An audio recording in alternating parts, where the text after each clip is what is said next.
Seja bem-vindo à Escola do Discípulo, eu sou Felipe Bittencourt e nós estamos aqui na exposição da Carta aos Hebreus. Hoje é a nossa quinta aula, nós vamos falar do capítulo 4 e hoje a gente vai falar um pouquinho sobre o descanso e a graça de Deus. Descansar mesmo, né? A gente descansar, quem não quer descansar, e falar um pouquinho sobre essa graça de Deus, sobre o que nós temos em Deus e faz com que a gente possa se achegar a Deus com orar a Deus com ousadia, né, pra gente poder buscá-lo, né? Deu uma travada aqui, mas tá tudo bem. A gente tem uma novidade que agora ali do lado tem uma tela que eu posso me ver, né? Antes não tinha, então dá pra mais ou menos saber como é que tá a gravação. E você já deve ter percebido, nós não estamos ao vivo hoje de novo, eu sei, no domingo passado nós não estávamos ao vivo, eu estava junto com a minha esposa, né, no retiro de jovens aqui da igreja, nós somos pastores dos jovens aqui da igreja, e hoje agora eu estou também em viagem para pregar em uma outra igreja, por isso a gente resolveu fazer essa gravação para não deixar de faltar nesse domingo a exposição da Carta aos Hebreus que a gente está fazendo. Mas no próximo domingo nós estaremos ao vivo aqui, eu vou estar ao vivo com você para poder ler os comentários, responder as dúvidas, mas não se esqueça, assistindo essa aula, deixa aqui nos comentários, né, de onde você é, de onde você está assistindo e principalmente um comentário sobre o que mais te alcançou, o que mais te tocou, o que mais te impactou nesse conteúdo que a gente vai colocar aqui hoje, tá bom? Eu já falei, nós somos a Escola do Discípulo, então a gente tem esse sonho de expor, né, colocar exposições da Bíblia toda aqui para você. Você vai achar várias no canal. Se essa é a sua primeira aula aqui da Carta aos Hebreus, eu te convido a assistir essa aula, mas depois voltar na playlist lá e assistir desde a primeira aula. Vai ser realmente muito bom, como tem sido para mim, tem me edificado, eu tenho certeza que vai edificar a sua vida. Antes da gente entrar aqui na nossa exposição do capítulo 4, eu quero te convidar a você pegar a Bíblia mesmo, igual eu tô aqui, ó, a Bíblia de papel, para a gente acompanhar a leitura, porque a gente vai falar praticamente versículo a versículo aqui, então vai ser realmente muito bom. Então você, para fazer suas anotações aí, deixar o celular de lado, fazer realmente separar esse tempo para a gente estar junto aqui. Então eu quero te convidar para a gente orar nesse momento. Pai, eu quero te agradecer pela sua palavra, como a gente vai ler hoje, que nos ensina, que nos exorta, que faz com que a gente se pareça mais com o teu filho. Te peço mais uma vez que o teu Espírito Santo conduza essa aula, que as palavras que vão ser ditas aqui sejam palavras vindas do Senhor. E assim como a gente vai ler aqui no final do capítulo 4, elas sejam essa espada de dois gumes, que realmente divide, né, sentimentos, pensamentos, para que a gente possa ser alcançado e transformado por essa palavra. Em nome de Jesus, amém. Amém. Bom, só para a gente recapitular, a gente falou dos 3 primeiros capítulos, a gente vê que o autor de Hebreus, ele tem um objetivo que é fazer com que as pessoas se lembrem de quem Jesus Cristo é, do que ele fez, porque muitas pessoas estavam abandonando a Jesus Cristo, principalmente voltando ao judaísmo. A gente viu no capítulo 1 que ele falou sobre a supremacia de Cristo, do que ele fez. Depois no capítulo 2 a gente falou um pouquinho sobre essa questão de o que nós precisamos fazer para a gente continuar firmes em Cristo. No capítulo 3 a gente falou sobre a incredulidade do nosso coração, a falta de fé. E no capítulo 4 agora a gente vai continuar. O final do capítulo 3 ele já fala um pouquinho sobre isso, sobre a questão do descanso, que quando a pessoa descansa, ela crê em Deus, ela confia em Deus. E no capítulo 4 ele inicia falando sobre isso e a gente vai finalizar falando sobre a graça de Deus. Então, esse capítulo 4, assim, até agora, talvez seja um dos capítulos mais impactantes. Não é que ele é mais importante, mas ele tem uma profundidade de alguns princípios, principalmente para a nossa época agora. Eu quero realmente que você preste muita atenção naquilo que a gente vai falar. Ó, a gente vai iniciar lá no versículo 1, você pode abrir aí, capítulo 4, versículo 1, eu vou ler até o versículo 5, tá bom? Para a gente poder depois parar um pouquinho e conversar um pouquinho sobre o que é dito aqui. Versículo 1 diz: visto que nos foi deixado a promessa de entrarmos no descanso de Deus, que nenhum de vocês pense que falhou, pois as boas novas foram pregadas também a nós, tanto quanto a eles, né? Tá falando do povo de Israel, do povo de antigamente. Então as boas novas foram pregadas a nós também, como foi pregadas a eles. Mas a mensagem que eles ouviram de nada lhes valeu, pois não foi acompanhado de fé por aqueles que a ouviram. Pois nós, os que cremos, é que entramos naquele descanso, conforme Deus disse: assim jurei na minha ira, jamais entrarão no meu descanso, embora suas obras estivessem concluídas desde a criação do mundo. Pois em certo lugar ele falou sobre o sétimo dia, nessas palavras: no sétimo dia, Deus descansou de toda a obra que realizara. E de novo, na passagem citada há pouco, diz: jamais entrarão no meu descanso. Vamos entender um pouquinho sobre o que o autor de Hebreus quer nos falar aqui. Ele quer falar sobre um descanso que Deus está proporcionando para o seu povo. Primeiro ele fala de um descanso que o povo de Israel não entrou, obviamente ele está falando da terra prometida, e agora ele fala que existe um novo descanso, né? A primeira coisa que a gente vê no versículo 1 aqui é que ele fala assim, visto que nos foi deixado, então ele está usando um plural, né? Ou seja, um plural, está falando mais uma vez de comunidade. A gente viu já no capítulo 3 que ele fala um pouquinho sobre isso, que uma das formas da gente combater a nossa incredulidade é encorajando uns aos outros. Então, mais uma vez falando sobre a igreja, e aqui ele está falando mais uma vez dizendo que isso, essa salvação, né, essa promessa que nos foi deixado, ela é algo que é comunitário.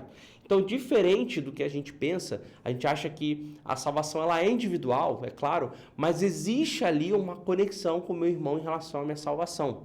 Porque eu posso me salvar, né, sozinho, né, se eu crer em Deus, mas ao mesmo tempo não dá para eu crer em Deus sozinho e permanecer crendo em Deus sozinho. A gente viu isso no final do capítulo 3. A minha fé, ela precisa ser fortalecida pelos outros. Então, em algum momento, a minha salvação, ela passa por mim, mas ela também passa pelos outros. Ela precisa dos outros para que ela permaneça, tá bom? Não quer dizer que eu vou perder a salvação, mas é que a minha fé, né, essa esperança se manter viva é importante porque ela vai se permanecer forte, né, encorajando. Tá tudo bem, Vini? Tranquilo? Beleza.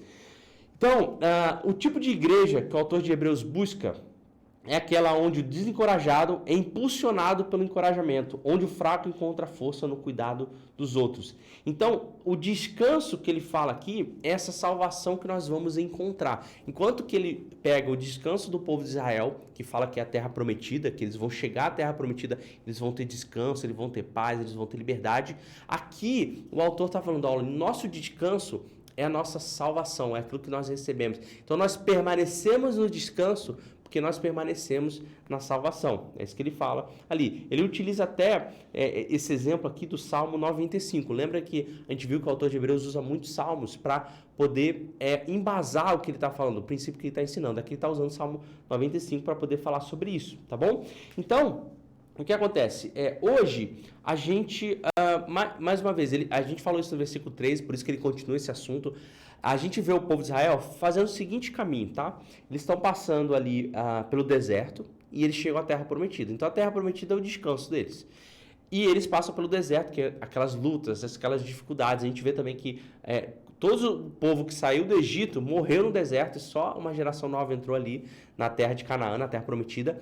Quando nós olhamos para a nossa vida, esse descanso que Deus vai nos dar é a salvação, é o final da nossa história. Então hoje nós estamos passando por provações, passando por tentações, passando por várias experiências igual o povo no deserto. Então, mais uma vez, recapitulando o que a gente viu na aula passada, a gente se pergunta por que existe tristeza, por que existe choro, porque ainda existe dificuldade, porque a gente está vivendo o deserto, né? A gente está vivendo um momento que a gente ainda não recebeu o nosso descanso plenamente, né? A gente, em parte, pode descansar em Deus, a gente já vai falar sobre isso, mas o nosso descanso, onde todo choro vai acabar, onde toda luta vai acabar, é só, de fato, quando Jesus voltar e restaurar todas as coisas. E um dos versículos que a gente utiliza para embasar isso que o autor de Hebreus está falando, está lá em Filipenses 4:19, que diz: o meu Deus suprirá todas as necessidades de vocês de acordo com as suas gloriosas riquezas em Cristo Jesus. Então, mesmo que a gente esteja passando e experimentando provações no deserto, a gente sabe que Deus vai suprir,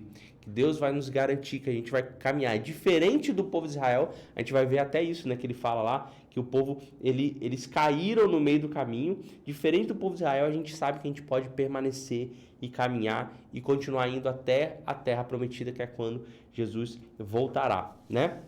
Então, além dessa referência que nós vemos aqui no versículo 1 ao versículo 5, que ele faz do povo de Israel, ele também fala, né? Ele até brinca, né? Ele fala assim, como foi dito uma vez, né? Como alguém disse uma vez, que Deus descansou no sétimo dia. É claro que ele está falando de Gênesis, né? Que Deus descansou, teve aquele descanso quando ele criou todas as coisas no sétimo dia, né? E o interessante é que esse descanso que Deus teve depois que ele criou todas as coisas, não foi um descanso, uma situação temporária. Não foi algo que Deus descansou e depois de um tempo ele teve que retornar, mexer ou fazer alguma coisa. Isso foi algo permanente da parte de Deus. Então Deus descansou e ele descansa até hoje. Por quê? Porque o trabalho dele foi concluído. O trabalho que Deus havia feito foi concluído, né? E o interessante é que essa frase que Deus vai criando todas as coisas que a gente lê lá em Gênesis 1, ele cria o primeiro dia, ele conclui, né? Depois ele cria o segundo dia, ele conclui, terceiro dia ele conclui. E no sétimo dia, ele conclui, né?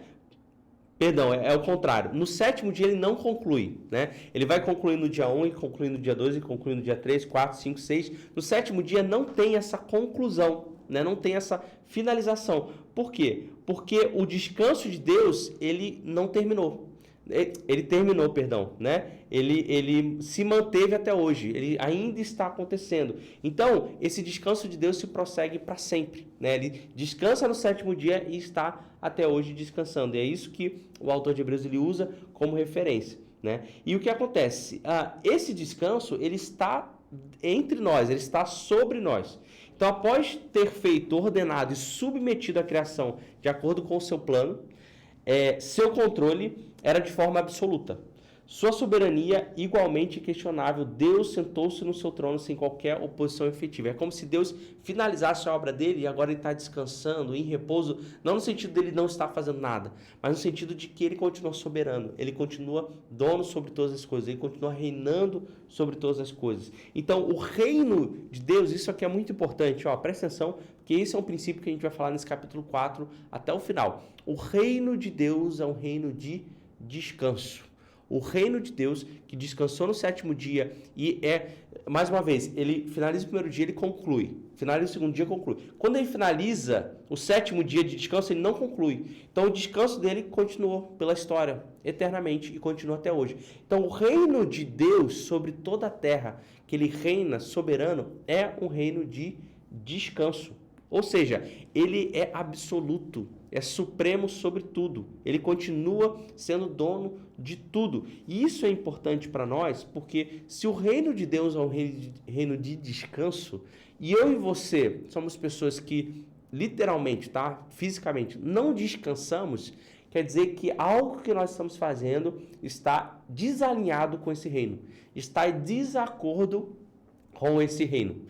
Então, a gente já ouviu várias frases, né? Descansar só no céu, né? Esse tipo de frase me parece ser um pouco desalinhado com o reino de um Deus que descansou no sétimo dia e continua descansando até hoje, que é um reino de descanso. Então, esse descanso sabático, né, que foi feito no sábado, que Deus fez, que o povo de Israel tem depois do sabat, ele é algo que ainda está em governo, ainda está reinando sobre as nossas vidas. Então tem até uma frase que o pessoal fala, né? Descansar, se o diabo não descansa, né? A gente também não vai descansar. A gente usa o diabo como exemplo, né? Se o diabo não descansa, eu também não vou descansar. Não faz muito sentido, quando na verdade a gente tinha que usar Deus como exemplo. Deus descansou, o reino dele é um reino de descanso, que reina até hoje, que não foi concluído, o descanso de Deus não foi concluído, continua vindo até hoje. Então não faz sentido a gente pegar o diabo como exemplo. Então algo está sendo compartilhado do autor de Hebreus sobre esse descanso que o povo de Israel tinha como terra prometida, e nós teremos o descanso completo quando Deus voltar, mas de alguma forma existe um descanso hoje, né, no presente, que a gente precisa usufruir, que a gente precisa ter, né? E o que significa esse descanso, né? Ele significa que eu deposito a minha fé na salvação de quem Deus é, confiando na obra de Cristo, e agora eu posso descansar. O descanso que o autor de Hebreus está falando, que nós temos hoje, né, presente, é esse descanso de eu saber que a obra já foi feita. Jesus já morreu na cruz, eu já fui salvo. E o descanso não é não fazer nada, tá? Eu vou trabalhar, eu vou viver minha vida, mas o meu coração está em paz, descansado de que eu tenho a salvação, de que eu tenho essa esperança, essa promessa sobre a minha vida. Então não faz sentido, né? Aí a gente começa a olhar para a vida como a gente vive, como ela deveria ser vivida. Como a gente vive ansioso, a gente vive preocupado. Só um parênteses que eu vou abrir aqui, a gente teve agora o Retiro dos Jovens, como eu comentei, e teve um dos dias lá que a gente teve um devocional da Fran, que é uma das supervisoras aqui dos nossos pequenos grupos, e a Fran, ela falou uma coisa muito interessante, ela é psicóloga, ela estava falando por que o nosso coração está ansioso, né? Normalmente a ansiedade, ela parte de um medo futuro, a gente tem um medo de algo que ainda não aconteceu. E aí, o que acontece é que a gente se preocupa com algo que ainda não aconteceu e tem medo, porque na verdade a gente está olhando para os nossos recursos, com medo de algo que vem no futuro, imaginando que aquilo que nós temos hoje, que são os nossos recursos, a gente não vai conseguir dar conta no futuro. Seja dinheiro, seja emocional, seja qualquer coisa.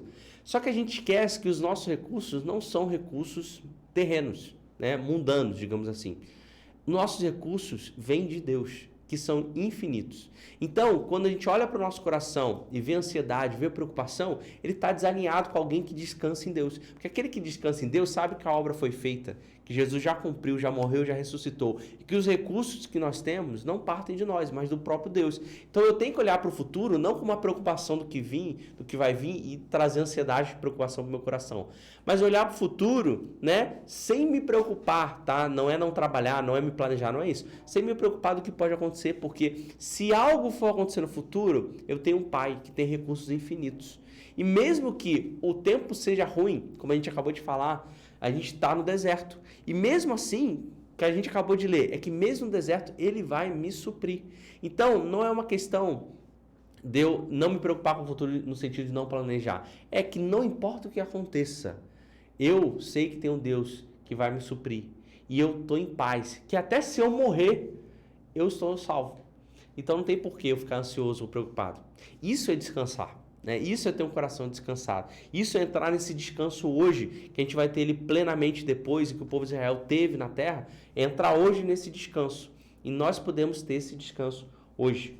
Então, a gente pode lançar fora todo o medo, né, do que vai acontecer comigo, ou o que o mundo fará comigo, ou o que eu posso enfrentar, né, a perspectiva de perda, porque até se eu sofrer ou morrer, eu ainda vou estar no lucro, eu ainda vou estar na salvação.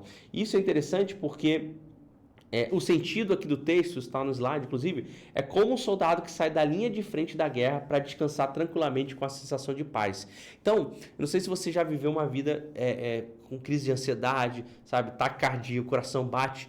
Quando ele fala sobre descanso, a expressão aqui quer dizer que você é como se fosse aquele soldado que estava ali na linha de frente de guerra, o tempo todo tenso, que você deixa aquilo para dormir num lugar tranquilo. É esse tipo de paz que o autor de Hebreus está falando, que nós devemos ter na nossa vida, por saber que a obra foi feita, que Cristo já cumpriu tudo que precisava ser cumprido. Isso é maravilhoso, nesse versículo 1 a 5 que ele fala, né? E aí no versículo 13 ele fala, quem são as pessoas salvas? O povo de Deus que entra no seu descanso e desfruta de um relacionamento salvífico com ele. São aqueles que creem na mensagem do evangelho que ouviram. Então, se você creu na mensagem do evangelho, se você crê em Jesus, se você ouviu essas boas novas e você de fato crê que ele morreu e ressuscitou, somos nós que devemos entrar nesse descanso hoje, ok? Isso é interessante porque não basta vir à igreja, né, para ter esse descanso. Se a gente puder olhar, por exemplo, o povo de Israel e botar a mesma analogia, né, não basta sair do Egito, entende? Não basta encaminhar a terra prometida, é necessário entrar no descanso. Porque quem saiu do Egito não entrou na terra prometida. Então não basta vir à igreja. A gente está falando de crer mesmo na obra que Cristo fez. Então nós precisamos crer no Evangelho para que a gente possa descansar na obra salvadora de Cristo. Então eu não confio nas minhas obras, mas eu descanso em Deus, porque a obra foi concluída. A obra da salvação foi concluída, né? Inclusive, eu vou falar mais disso mais para frente, não vou dar spoiler. Então, é isso que significa descanso de Deus. E a partir do versículo 6 ao versículo 11, que é o que a gente vai ler agora, ele vai falar um pouco mais sobre o que é esse descanso. A gente vai se aprofundar um pouco mais, mas deu para saber mais ou menos, né? O que significa. Eu quero pedir para você comentar aí embaixo, você que está ouvindo essa aula, você é uma pessoa que descansa, uma pessoa que está acelerada o tempo todo, pensa em trabalho o tempo todo, está sempre pensando que deveria estar fazendo alguma coisa, ou fazendo mais, ou estudando mais, ou trabalhando mais, ou ganhando mais dinheiro, buscando mais recursos, querendo ficar mais inteligente, se capacitando, né? Você é essa pessoa ou você é aquela pessoa mais tranquila que descansa em Deus? Então comenta aí embaixo, compartilhe um pouquinho de como é o seu coração. Eu particularmente sou uma pessoa que, principalmente na área de estudo, né? Na área de conhecimento, quero mais. Eu sempre acho que eu preciso mais, preciso buscar mais, saber mais, aprender mais. Tem muito livro que eu ainda não li, tem muito curso que eu ainda não fiz, tem muito comentário bíblico que eu ainda não vi. Então eu sempre fico pensando que eu preciso de mais e mais. Mas a gente não precisa de mais, a gente vai ver isso agora. E aí a partir do versículo 6 a gente vai ler o seguinte, tá? Ainda no capítulo 4, versículo 6 diz assim: portanto, resta entrarem algum naquele descanso. E aqueles a quem anteriormente as boas novas foram pregadas não entraram por causa da desobediência. Por isso Deus estabelece outra vez um determinado dia, chamando hoje, ao declarar muito tempo depois por meio de Davi, de acordo com o que fora dito antes: se hoje vocês ouvirem a sua voz, não endureça o coração. Pois se Josué lhes tivesse dado descanso, Deus não teria falado posteriormente a respeito de outro dia. Assim, ainda resta um descanso sabático para o povo de Deus, pois todo aquele que entra no descanso de Deus também descansa das suas obras, como Deus descansou das suas. Portanto, esforcemo-nos para entrar nesse descanso, para que ninguém venha a cair seguindo aquele exemplo de desobediência, né? Então, no capítulo 3, que a gente acabou de ler na aula passada, no capítulo 3, versículo 11, ele fala sobre o descanso, mais uma vez, falando da terra prometida, né? E ele diz que o povo morreu no deserto por causa da desobediência, né? Ficou no deserto, né? O que seria esse novo descanso, né? No versículo 9, que a gente acabou de ler, a gente tem esse novo descanso como a palavra é escatologia realizada. É a palavra teologicamente. Vai uma aprendizado depois. Escatologia realizada. O que é? É o já e ainda não. É isso, tá? Então aqui, esse novo descanso é esse descanso que ele começa a falar no capítulo 4. É um descanso que ele vai ter, né? Quando Jesus voltar, com plenitude. Mas é um descanso que hoje nós podemos ter. De alguma forma, nós podemos antecipar, né? Eu gosto de uma ilustração que eu vi uma vez, é como se você passasse o reino no crédito. O que é isso, né? O cartão de crédito, né? Você está passando um dinheiro que você não tem. Você vai pagar depois, né? Quando eu e você cremos nas boas novas, nós recebemos parte daquilo que nós vamos ter por completo depois. Então nós recebemos alegria, amor, nós recebemos todos os frutos do Espírito da parte de Deus, da parte do Espírito, nós recebemos coisas que nós vamos ter completos quando Jesus voltar. Inclusive o nosso descanso. Então a gente passa no crédito, a gente recebe algumas coisas. Então a gente pode desfrutar de algumas coisas hoje, né? Pela fé, ok? Pela crença do Evangelho de que Jesus morreu e ressuscitou, nós podemos desfrutar isso hoje. Então esse novo descanso que ele fala é exatamente esse descanso que eu acabei de comentar quando a gente leu ali no versículo 1 ao versículo 5, tá? A gente viu isso já, tá? No capítulo 2, a gente falou que Jesus reina com justiça, né? Lá no versículo 7 do capítulo 2. No versículo 14 do capítulo 2, a gente também vê que o diabo ele já foi derrotado. Só que a gente sabe que ainda existe injustiça, o diabo ainda reina em alguns aspectos, né? Nem reina, né? Ele impera, né? Em alguns aspectos. Então, aquilo que nós lemos lá no capítulo 2, ele se cumpriu em parte, mas não completamente. Então, isso é que a gente chama de escatologia realizada. Então, o que nós temos hoje de bênçãos é uma parte e pela fé nós podemos ter essa parte. Então, é maravilhoso, né? Saber que isso aqui, ó, é até interessante, né? Que a gente hoje sabe que a gente pode passar por lutas e a gente pode chorar e, em parte, Jesus vai nos abraçar, recolher as nossas lágrimas. Por que em parte? Porque a gente vai continuar chorando nessa vida. Lembra que a gente está no deserto. Mas depois a gente vai ter todas as nossas lágrimas recolhidas, onde não há choro, não há luto, quando Jesus voltar, ok? Haverá esse dia, né? Então, isso aqui é muito importante, tá? Alguns vão dizer, nesse capítulo 6 ao capítulo 9, que esse descanso que resta para o povo de Deus, ele é um descanso no seu coração. O que eu falei lá do capítulo 1 ao capítulo 5, é um descanso no seu coração. E nós vemos, isso é real, é um descanso no meu coração, de eu confiar em Deus, de eu descansar nele, de eu saber que eu tenho todos os recursos, de eu saber que no futuro Deus conduz e Ele vai me dar os recursos necessários. É isso também, mas é mais do que isso. É mais do que isso, tá?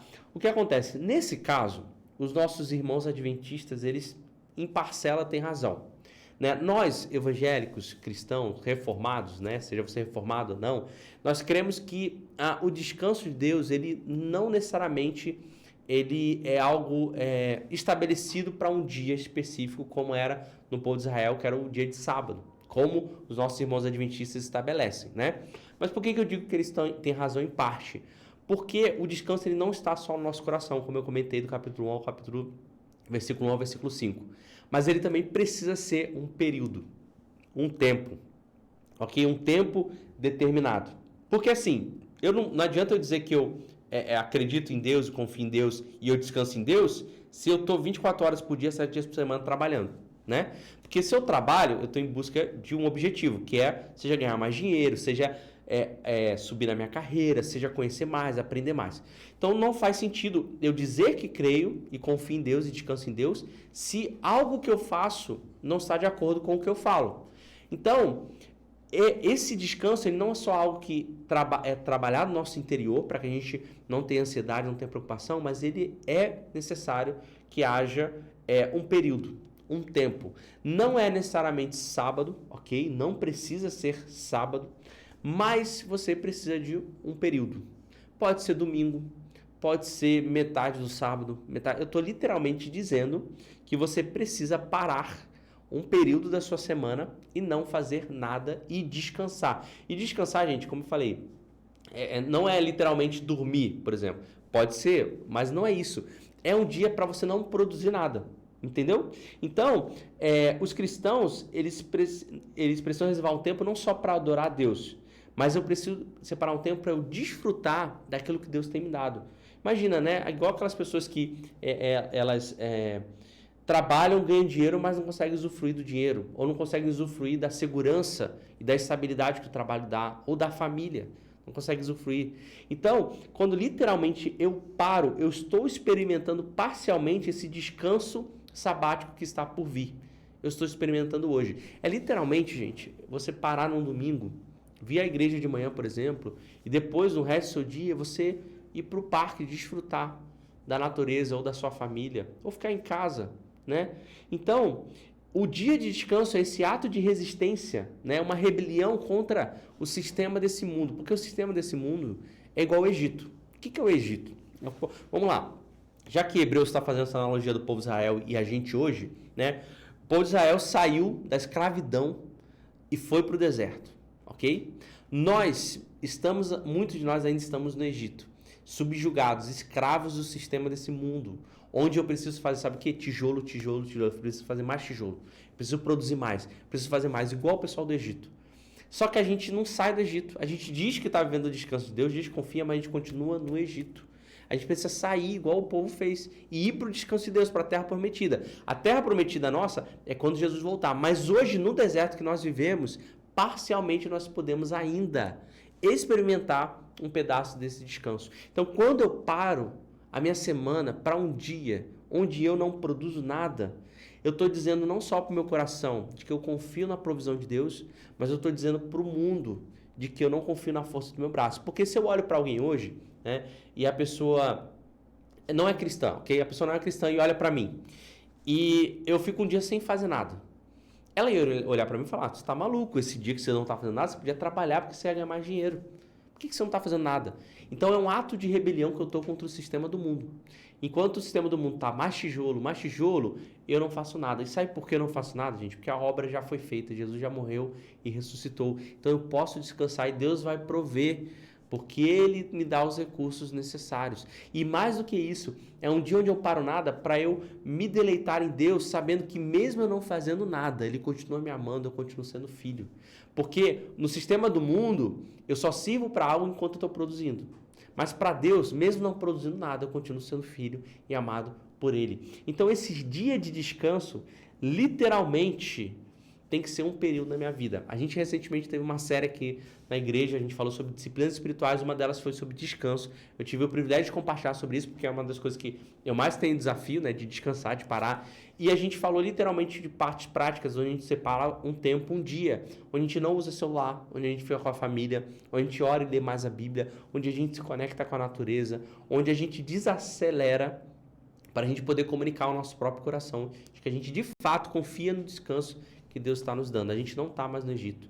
Nós estamos no deserto, mas podemos experimentar parcialmente do descanso de Deus na terra prometida que ainda está por vir. Então, se você é essa pessoa acelerada, você não tira um tempo de descanso, você sempre acha que precisa de mais, produzir mais, a mensagem para você hoje é que você não precisa disso. O trabalho que nós precisávamos já foi feito naquela cruz, onde Jesus morreu e ressuscitou. E é o que a gente crê agora. E a gente pode entrar, resta aí no descanso. E esse é o descanso para a nossa vida. Tá bom? Então, O interessante é que no versículo 10, no versículo 11, vai aparecer algo contraditório, né? Primeiro ele diz que nós precisamos descansar, entrar nesse descanso lá no versículo 10, que a gente acabou de ler aqui, ó. Versículo 10 diz: portanto, esforcem-nos por entrar, aí ele vai dizer, nesse descanso, para que ninguém venha a cair, seguindo aquele exemplo de desobediência. Isso é interessante que ele está falando, olha, as pessoas que caíram no deserto, literalmente caíram no deserto, para que ninguém venha a cair, como aquele povo caiu no deserto, eles morreram porque eles não descansaram em Deus. Eles não confiaram em Deus.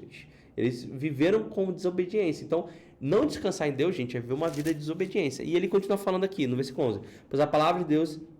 No versículo 11 ele vai dizer que, portanto, esforcem-nos para entrar. Então, ele está dizendo que entrar nesse descanso, de alguma forma, necessita de esforço. É por isso que a gente precisa de uma disciplina para descansar. Então, você descansar naturalmente não vai acontecer. Então, você precisa se esforçar, né? Você precisa, de fato, colocar na sua agenda, se disciplinar, virar uma disciplina espiritual para você ter um descanso. E isso é interessante, né? Que esse é o contraste, né? Aqueles que desobedeceram, aqueles que foram infiéis a Deus, foi que não confiaram, não manteram a sua fé. Por isso foram desobedientes e literalmente caíram no deserto, né? E aí ele continua no versículo 12, que a gente vai ler agora, que diz o seguinte. E aqui vem uma das coisas assim, mais poderosas desse capítulo, tá? Capítulo 4, que vai dizer o seguinte: pois a palavra de Deus é viva e eficaz. É mais afiada que qualquer espada de 2 gumes. Ela penetra até o ponto de dividir alma, espírito, juntas e medulas, e julga os pensamentos e intenções do coração. Nada em toda a criação está oculto aos olhos de Deus.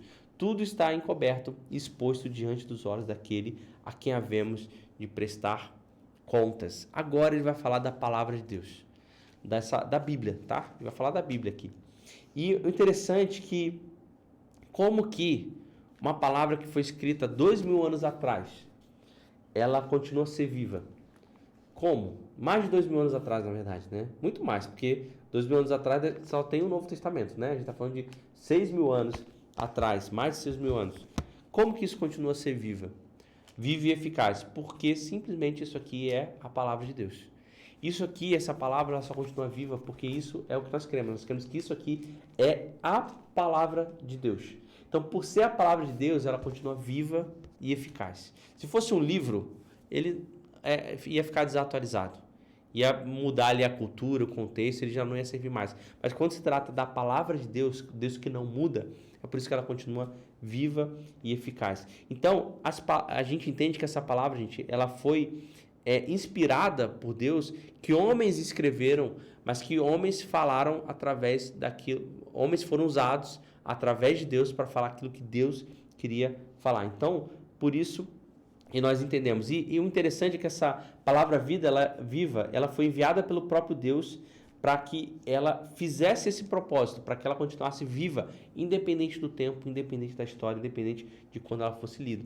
Inclusive, um dos textos que eu separei para a gente ler, que é 2 Pedro, do capítulo 1, versículo 20 a 21, que diz o seguinte: antes de mais nada, saibam que nenhuma profecia da Escritura provém de interpretação pessoal, pois jamais a profecia teve origem na vontade humana, mas homens falaram da parte de Deus, impelidos pelos Espírito.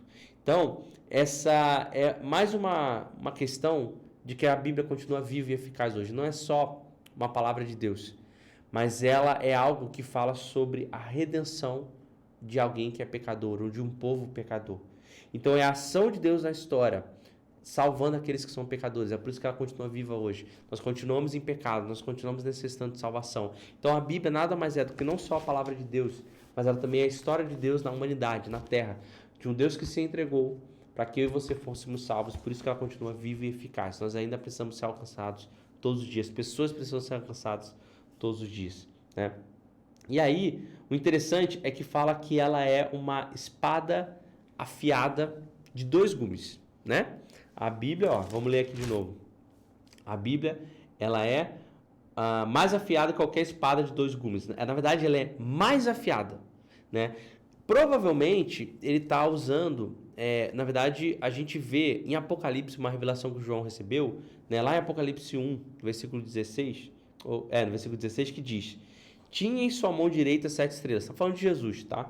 E da sua boca saía uma espada afiada de 2 gumes. Sua face era como o sol, quando brilha em todo o seu fulgor. Então essa espada de 2 gumes que João relata lá, é que o autor de Hebreus já está relatando aqui. Que a palavra de Deus, ou seja, que a língua, né, de Jesus era essa espada. O que é a língua de Jesus? É a palavra de Jesus. Então a palavra de Jesus é essa espada mais afiada do que uma espada de 2 gumes. E por que é 2 gumes, né? Não sei se você sabe... 2 gumes, na verdade, se a gente pudesse representar, eu poderia até pôr uma imagem aqui. É uma espada que você segura e de um lado tem uma faca, de outro tem uma ponta de um lado e uma ponta de outro. Então a espada de 2 gumes é aquela espada que você tem que estar o tempo todo tomando cuidado de que ela pode te espetar também. Então você espeta o outro, mas ela pode te espetar também. Isso é uma espada de 2 gumes que a gente fala, né? Ou seja, ela pode servir para te salvar, mas ela pode te matar também. Por que fala isso?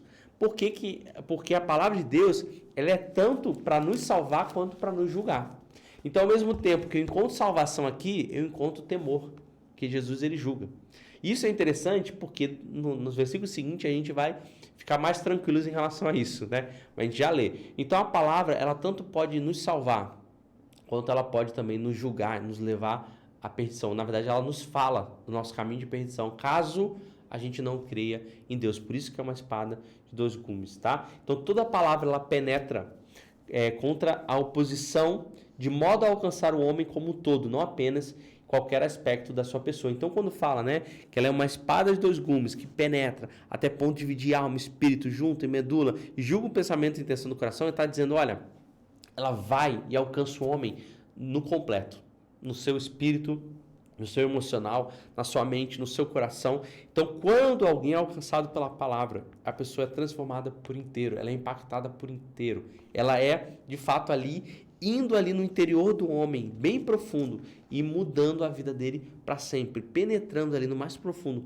mudando a vida, qualquer aspecto que a pessoa tem, né?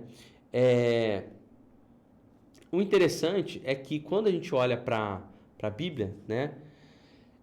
Muita gente acha que quando lê a Bíblia ou quando estuda a Bíblia, a gente está estudando a Bíblia, a gente está examinando a Bíblia, mas é justamente o oposto. Quando a gente lê a Bíblia, essas palavras nos examinam, essas palavras penetram no nosso fundo, no nosso interior. Essas palavras deixam de fato claro, verdadeiramente, quais são as minhas atitudes, quais são os meus pensamentos. Eu lembro muito de um texto que recentemente eu preguei no Retiro, que fala lá em Tiago, né, de que os nossos desejos estão em guerra. Por quê? Porque eu não desejo a Deus. E por eu não desejar a Deus, quando eu oro, Deus não me dá o que eu oro. Porque normalmente eu oro com os meus desejos em guerra separados, e eu normalmente oro pedindo a Deus algo, mas na verdade eu quero saciar um desejo meu que não tem a ver com Deus. Então aquilo ali é a revelação do meu coração. Aquilo ali é o raio-x do meu coração. Então a palavra, ela examina a gente. Ela mostra, né, exatamente quem nós somos. Ela mostra o nosso interior, ela põe para fora a podridão que eu tenho, os pecados que eu tenho. Então, quando nós lemos a palavra, a gente acha, eu estou estudando a palavra. Não, a palavra é que está vindo sobre mim, com essa espada de 2 gumes, penetrando no meu interior, dividindo a minha vida, né? Mostrando os meus pensamentos, como ele fala aqui no final do versículo 12, né? Que julga os pensamentos e a intenção do coração. Essa é a palavra de Deus, né? Isso é o que Deus faz pela palavra. E ele salva os miseráveis, ele encontra os perdidos, ele toma aqueles que estão cegos e faz ver. A palavra de Deus é viva e eficaz. Ela transpassa, discerne e julga tudo pela obra grandiosa da salvação, que é a sua mensagem e o seu propósito. Então, gente, quando a gente fala de ler a Bíblia, a gente está falando disso. De ser alcançado, de ser transformado, de essa espada atravessando a nossa vida e mostrando quem nós somos, né? E não dá para escapar dela. No versículo 13 ele vai falar sobre isso, né? Nada em toda a criação está oculto aos olhos de Deus. Tudo está descoberto e exposto diante dos olhos daquele de quem havemos de prestar contas. Então, ao mesmo tempo que a palavra é isso, a palavra, nada pode escapar dela. A palavra de Jesus é essa espada que nada pode escapar. Curiosamente, o autor de Hebreus aqui compara a palavra de Deus com os olhos de Deus. Ele revela cada coração, cada ato, cada intenção, cada pensamento e desejo, trazendo-os adiante do olhar penetrante do Deus vivo. Então, quando nós lemos a palavra, é como se os olhos de Deus estivessem sobre nós, penetrando no nosso coração, vendo de fato quem nós somos. Por isso que não dá para enganar Deus, por isso que, né, eu vou orar aqui, uma oração poderosa, e vou usar palavras bonitas. Não adianta, porque os olhos de Deus estão sobre nós, olhando a nossa vida a cada momento. E aí nós vamos para o final, que é o versículo 14 ao versículo 16, e agora nós vamos falar da graça de Deus.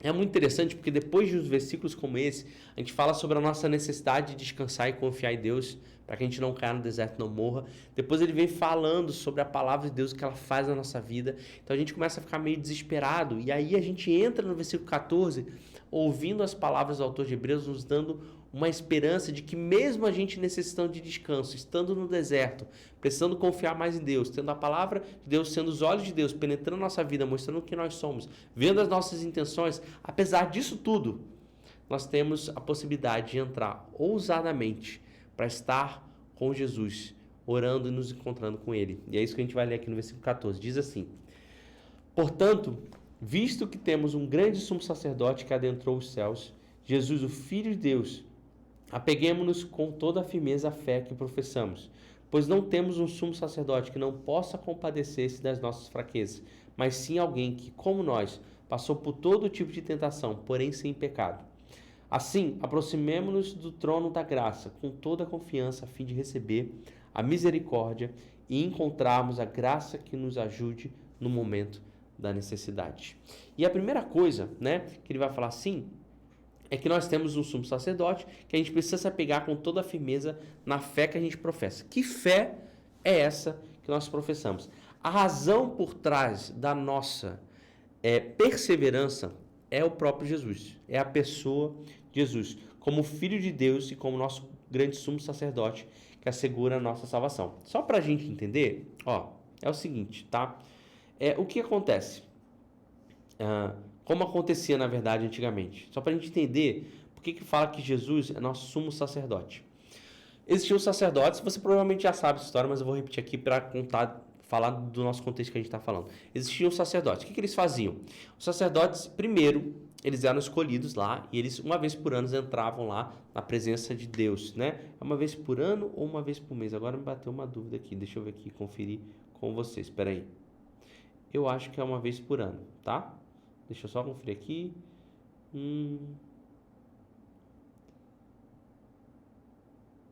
Isso, uma vez por ano, tá? Uma vez por ano, os sumos sacerdotes, eles entravam no santuário, no tabernáculo lá, e eles iam para o santo dos santos lugares, que era o local onde estava a arca. Só que duas coisas tinham que acontecer antes. Imagina, ele estava indo se encontrar com a presença de Deus manifesta. Eu não posso me encontrar com Deus Santo sendo pecador.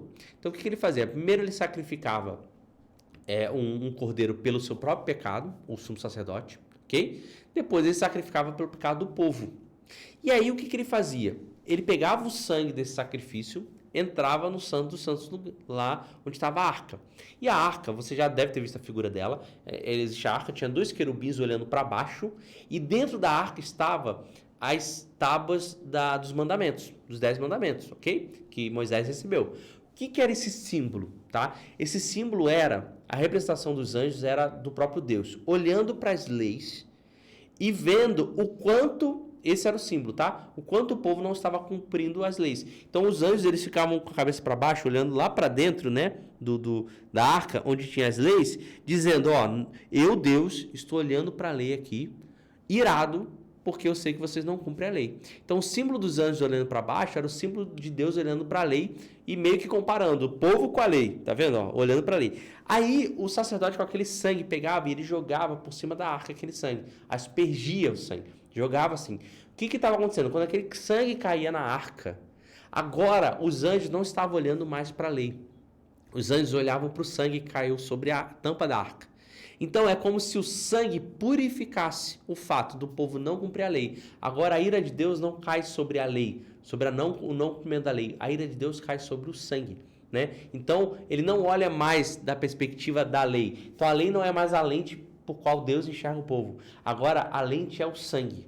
Então, Deus enxerga o povo a partir do sangue. Esse é o símbolo, ok? Só que o que a gente sabe que aconteceu? A gente sabe que Jesus morreu por nós. E o sangue ali representado de um carneiro, né? De uma ovelha, agora Jesus derramou esse sangue. Então a ira de Deus foi depositada sobre Jesus. E agora Jesus, ele olha para mim, para você através do sangue de Cristo. É por isso que eu e você podemos nos achegar a Deus. Assim como aquele sacerdote se achegava a Deus sem pecado, eu e você podemos, mesmo pecadores, nos achegar a Deus, porque o sangue de Cristo está cobrindo a nossa vida e ele nos purificou. Então o símbolo do Antigo Testamento era esse. E aí agora esse sacerdote não é mais uma pessoa que mata um carneiro e joga o sangue na arca para os anjos olharem para o sangue e não olharem mais para as leis. A gente tem um sumo sacerdote que ele sacrificou, ele morreu, ele derramou o sangue e o sangue dele está sobre a nossa vida, nos cobrindo. Então, o que nós professamos? Qual que é a nossa fé que nós professamos? O que nos traz confiança? É saber que Jesus morreu por nós. E esse sangue foi derramado sobre a nossa vida. E que mesmo pecadores, eu posso me achegar a Deus com ousadia, diante do trono, diante da grande presença do Santo dos Santos, e poder estar e chamá-lo de Pai, poder estar junto com ele e chamá-lo de Pai. Porque Jesus é o nosso sumo e grande sacerdote. Então, a obra salvífica de Jesus, ele é o antídoto para o medo. Então eu que tenho medo de fracassar, eu que tenho medo de perder minha fé, eu que tenho medo de me achegar e me aproximar de Deus, né, poderoso, e ele é mesmo, eu preciso estremecer diante da santidade dele, eu que tenho esse medo, eu posso parar de ter medo e me achegar tranquilamente a Deus. Por quê? Porque existe um sumo sacerdote que já derramou seu sangue e a ira de Deus foi sobre ele, não sobre mim, e eu posso estar com Jesus. Então, os pecadores não são mais obrigados a se manter distância, com medo e temor. Pelo contrário, agora são convidados a aproximar-se e fazê-lo com ousadia, com confiança na presença de Deus. Então, quando o autor de Hebreus ele fala de Jesus como nosso sumo sacerdote, é isso que ele está falando. E ele vai trabalhar isso durante todos os próximos capítulos. Jesus é esse sumo sacerdote. Ele fez a obra expiatória pela nossa vida. Ele morreu na cruz, ele ressuscitou. Então, agora ele está lá sobre os céus, assentados ao lado de Deus Pai. E hoje eu posso me encontrar com ele por conta da obra que ele fez. Então, nós não precisamos mais nos esconder. Assim como Adão fez no jardim e Eva fez no jardim. Eu posso me achegar a Deus porque o véu foi rasgado. Isso quer dizer, essa ousadia, né? De eu poder entrar no descanso, de eu poder confiar, de eu poder descansar meu coração, porque o sangue dele está sobre a minha vida, né? E além disso, né, ele finaliza esse pedaço falando que Jesus, ele passou pelas situações que nós passamos sem pecar. Então ele não é um Deus, um Jesus indiferente. Alguém que não se compadece, alguém que está frio diante de nós. Não. Ele sabe o que a gente passou. E ele tem compaixão daqueles que estão passando pelas mesmas coisas que eles passaram. Ele tem sensibilidade. Então ele é um Deus que, além de ter morrido por nós, além de estar sentado lá no sublime trono à direita, à destra de Deus Pai, ele é um Deus que vem sobre nós como Jesus e se compadece e tem sensibilidade, né? E a única exigência que é esperada de nós é que a gente permaneça na fé que a gente professa. Qual que é a fé que a gente professa? De que Jesus morreu e ressuscitou pela nossa vida. Então a nossa razão da gente lutar no deserto e continuar caminhando, crendo que Deus vai suprir, é o fato de Jesus ter morrido e ter sido nosso sumo sacerdote. Então, o seu mistério nos reconcilia com Deus. Abre o baú do tesouro da graça de Deus. Então, enquanto que a arca estava fechada, com os anjos olhando para a lei que a gente não conseguia cumprir, o sangue de Cristo abriu essa nova arca, esse novo baú. E lá dentro a gente recebeu a graça de Deus, onde eu posso me achegar a Ele, sem me preocupar com os meus pecados, por conta do sangue de Cristo, né? E no versículo 16 ele vai dizer assim, aproximamos-nos do trono da graça com toda a confiança, né? O que significa? Significa que apoiado no ministério de Jesus, eu posso ir ao trono real. E assim, o que era se aproximar do trono, né? O que quer dizer esse contexto principalmente? Imagina um rei, né? Hoje, assim, a gente tem o quê? O rei da Inglaterra, tem alguns outros países que tem, eu acho, se não me engano, rei. Então, estar diante de um rei, se aproximar diante de um trono, é talvez um dos momentos, assim, mais, digamos, sublimes que a gente tem que ter na nossa vida, no sentido de a gente vai estar com a melhor roupa, vai ser um momento especial. Imagina você ir pro rei da Inglaterra, né? O rei Charles lá. É um evento. E ele está falando o seguinte, olha, da mesma forma como uma pessoa, como um rei normal, ser humano, é assim que tem que ser diante de Deus, tem que ser um evento. E a gente pode se aproximar todos os dias, a todo momento, diante do trono da graça de Deus, o rei dos reis, não é um rei humano, mas o rei dos reis. Então eu me aproximo, gente, como se aquilo fosse a coisa, como se fosse, não, é a coisa mais incrível e maravilhosa que a gente pode ter. E hoje isso só é possível porque o sumo sacerdote Jesus morreu por nós. Então eu só posso fazer a coisa mais incrível que existe no universo, na eternidade, porque Jesus morreu por mim, que é me aproximar diante de Deus, o Rei dos Reis, diante do trono dele, e é um trono de graça, onde eu posso me aproximar mesmo sendo pecador. Eu recebi através do sangue de Jesus. Isso é maravilhoso, né? E por que confiança, né? A gente merecia rejeição, né? A gente merecia prisão por causa dos nossos pecados. Mas em vez disso, nós somos recebidos como filhos favorecidos, convidados a trazer as nossas súplicas, os nossos choros diante de Deus. Então esse é o trono da graça de Deus. Isso significa que quando você for, seus pecados estarão cobertos pelo sangue de Cristo, o sumo sacerdote. Suas faltas serão consideradas com compaixão. Você entende? Isso é muito, cara, isso é muito maravilhoso, porque eu me aproximo de Deus pecador porque o sangue cobriu os meus pecados. E eu me aproximo de um Deus que se importa com os meus desafios, com as minhas lutas, porque ele viveu isso. Então não é um Deus que, além de eu poder me aproximar dele, eu me aproximo de um Deus que tem um coração cheio de compaixão, para sentir a dor que eu estou sentindo. Então isso é maravilhoso. Então as minhas orações, elas não são criticadas, elas são recebidas com Deus. Por isso que eu me aproximo com confiança na obra. E eu queria finalizar trazendo um texto do Richard Phillips, que é um dos comentários que a gente está usando, que diz o seguinte, diz sobre oração. E ele fala o seguinte: muitos cristãos lutam com a oração. Nós trememos com pavor, como se estivéssemos em um palco, como se a luz do trono de Deus nos expusesse em vergonha e nudez, quando na verdade ela revela as vestes radiantes que ornamentam o ambiente ao nosso redor, a justiça de Cristo, oferecida a todos que nele confiam. Esta é a chave para a oração. Orar frequentemente, orar abertamente, orar ousada e livremente e com contentamento de coração. Saber que vamos ser vestidos com a justiça de Jesus Cristo, convidados por seu próprio ministério salvador, comprados por seu precioso sangue e antecedidos por sua intercessão compassiva. Este é o segredo para orar vívida e alegremente.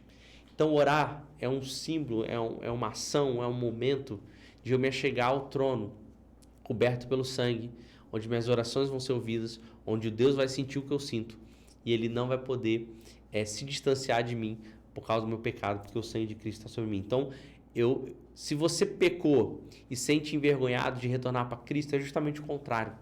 A gente acha que a gente está nu diante dele, mas a gente foi vestido do sangue de Cristo, da justiça dele, e a ira de Deus não está mais sobre nós. Então, ao contrário do que muitos sentem, né, vergonha, né, afastamento, se distanciam, param de orar, param de ler a Bíblia, param de fazer devocional porque estão em pecado, não pode ser esse o motivo da gente se afastar de Deus. Na verdade, não há motivo para se afastar de Deus. Que mesmo sendo pecador, existe o sangue de Deus sobre nós. Não que você tenha que fazer isso, né, deliberadamente. A gente volta lá para o capítulo 2, né, que essa seria a graça barata, né? Será que a gente vai se livrar dela? Não. Eu com muito temor sei do meu pecado, mas sei que apesar dele, o sangue de Cristo está sobre mim e eu posso me achegar ao trono da graça com orações ousadas, porque eu sei que além de eu poder chegar até Cristo e Ele me ouvir, eu sei que Ele vai me entender e se compadecer, porque Ele viveu o que eu vivi e sente o que eu sente. Isso é maravilhoso. Amém, gente? Bom, quero agradecer a todos vocês que participaram dessa aula, né? Vocês podem ver que realmente o texto de Hebreus tem sido um desafio, a carta de Hebreus tem sido um desafio, porque tem muita coisa, é muito complexa, é muito profunda, mas eu espero que Deus esteja te alcançando, assim como está alcançando meu coração, trabalhando na sua vida, assim como está trabalhando na minha vida. E eu quero agradecer você por estar aí assistindo e convidar você para poder orar comigo agora, mas queria chamar e desafiar você para poder convidar outras pessoas para assistirem essa exposição da carta de Hebreus que a gente tem feito aqui. Tá bom? Então, ó, lembrando, deixe seu comentário aqui embaixo. O que mais te impactou nessa aula? O que mais falou com você? Foi o descanso? Foi a graça de Deus? Espero que tenha sido um desses para que Deus possa abençoar. Que você possa ter uma semana abençoada e vamos orar para a gente finalizar. Deus, obrigado pela sua palavra. Obrigado porque de fato ela é essa espada mais afiada do que uma espada de dois gumes, que penetra na nossa vida, que expõe quem nós somos, mas principalmente que nos salva, nos alcança, nos transforma. Obrigado porque nós podemos nos achegar até o Senhor com ousadia, porque o Senhor derramou o seu sangue sobre nós. E principalmente o Senhor viveu o que nós vivemos, sente o que nós sentimos e tem compaixão e sente a nossa dor também. Então que o Senhor possa trabalhar no nosso coração para que a gente tenha fé e persevere, continue caminhando nesse deserto que é a vida, mas de alguma forma já participando de algo, das bênçãos que o Senhor tem derramado. E lá no futuro a gente pode participar ainda mais das bênçãos que o Senhor tem para nós por completo, porque o Senhor vai voltar. As lágrimas serão enxugadas, o luto vai acabar e a gente vai poder ver a plenitude do descanso do Senhor como pessoas livres, não só dessa vida, mas do pecado também. Em nome de Jesus, amém. Amém. Deus abençoe a sua vida. A gente se vê no próximo domingo, às 11 horas, horário de Brasília, na nossa próxima aula aqui da Carta aos Hebreus. Até lá.